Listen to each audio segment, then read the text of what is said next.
Hi, my name is John. I'm going to be having an MIS TLIF single level, which is a fusion of my L5S1 vertebrae. That's a minimally invasive procedure, which is a transforaminal lumbar interbody fusion. I got that right. I'm going to try to put a couple of snapshots of my MRI here so people can see what my particular MRI looks like. Maybe you can compare that to what you may have.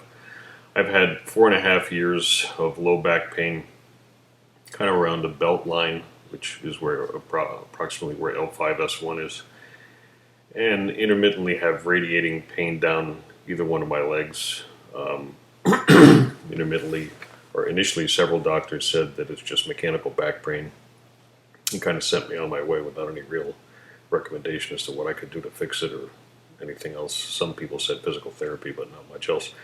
I never really understood what the mechanical back pain diagnosis was, because I'm like, okay, whatever that is, can you help me fix it? And initially, a bunch of local doctors didn't really have any good suggestions as to what I could do about it.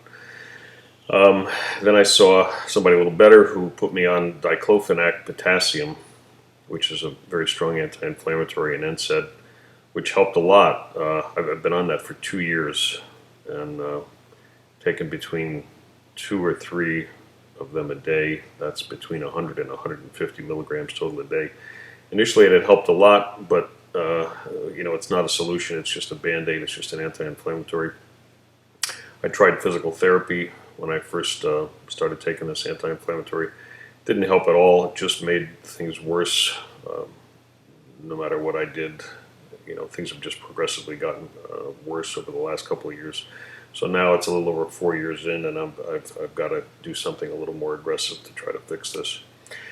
So I started to see a neurosurgeon, and who basically, it was funny, his terminology was, well, we don't have a diagnostic dilemma here. He says, you've just got to, your L5S1 level is just shot.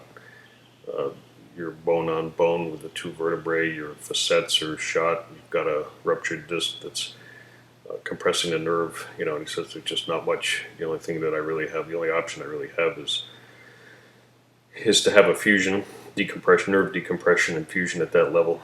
So in spite of the fact that the NSAIDs help a lot, they cause kidney damage over the long term, and it's kind of like a time bomb. So I've been on them for 2 years. I have to have blood work done periodically to make sure that I'm not doing any damage to my kidneys. So far, so good. But that's something that anybody who's got back pain knows and takes NSAIDs knows, that you just can't stay on that stuff forever. I had a bunch of people recommend facet injections, epidural injections along the way. I've never had any of that stuff done because I pressed them and said, do any of these things fix anything? Or are they just, just kind of band-aids that are just treating the symptoms and not the cause? So as a result, I haven't had any of that done because they all just seem to be addressing the symptoms and don't do anything to really help you long term. I haven't been on any pain meds. The pain is not that bad that I've had over time. But one doctor asked me a good set of questions. He says, well, can you do what you need to do in the course of a day, and can you do what you want to do? And the answer to that, in my case, without any meds, I can't do what I need to do, and I sure can't do what I want to do. On the anti-inflammatories, I can do what I need to do, I can't do what I want to do. And so anyway, that's kind of generally where my pain situation is. The first neurosurgeon I've only seen 2, said, it's your choice when you do this. You could do it a year from now, whatever. He says, but you're going to have it done eventually. It's just going to continue to degrade. And I thought that was fairly reasonable advice. He wasn't pushing me to it at that point. His process or procedure, however, was an open version of doing the fusion, where they make a so-called linear incision about 6 inches long. And I started watching a lot of videos here of other folks that have had fusions done, and quickly kind of figured out that these minimally invasive procedures are a lot easier to recover from than the kind of linear open or standard open procedures. I was pretty impressed by some people that were home in a couple of days and sitting in front of a computer, and I said, wow, that seems like a pretty pretty different recovery from other people that are, in bed in the hospital for days on end and really struggling to get around afterwards. So I found somebody locally who's a specialist in doing these minimally invasive procedures, and that's what I'm going to have done. It's a single level fusion L5S1.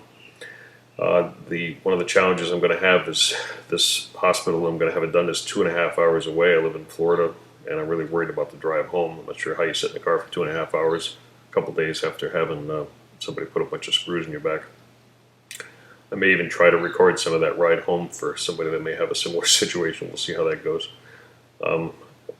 My primary interest in doing this video is hopefully I'm going to have a pretty good experience because of this minimally invasive thing.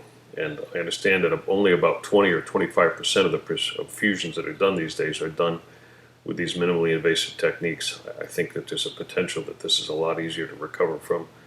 So we'll see how that goes, and hopefully I'll have a good story to tell after the surgery.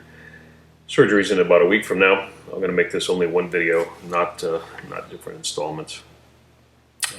So I'm going to be in the hospital for about 2 days. I'll try to do some videos from the hospital, and I'm told that they'll keep me one extra day, however long that may be, in order for because of the drive that I have to do home. So we'll see what happens either the day of surgery or the day after when I do another video here. Thanks.